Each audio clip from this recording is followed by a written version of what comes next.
Case file.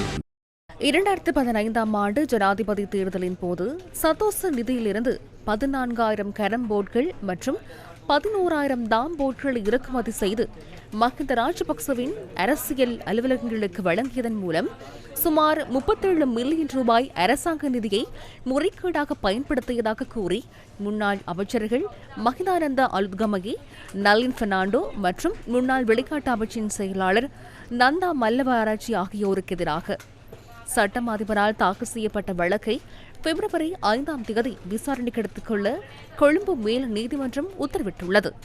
இந்த வழக்கு கொழும்பு மேல் நீதிமன்ற நீதிபதி புத்திக சி ராகல முன் இன்று விசாரணைக்கு எடுத்துக் கொள்ளப்பட்டது. இந்த வழக்கு தொடர்பான முதற்கட்ட ஆட்சேபனைகள் குறித்து பிரதிவாதிகள் தரப்பில் ஆஜரான சட்டத்தரணிகள் வாய்மூல சமர்ப்பணங்களை முன்வைத்தனர்.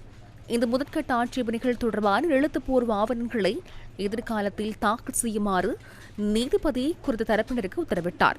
ஆட்சேபனைகள் மீதான உத்தரவு பிப்ரவரி 5ஆம் தேதி அறிவிக்கப்படும். வழக்கு விசாரணையின் போது சிறை தண்டனை விதிக்கப்பட்டுள்ள மஹிந்தானந்த அலுத்கமகி மற்றும் நளின் பெர்னாண்டோ ஆகியோர் சிறைச்சாலை அதிகாரிகளால் நீதிமன்றத்தில் ஆஜர்படுத்தப்பட்டனர்.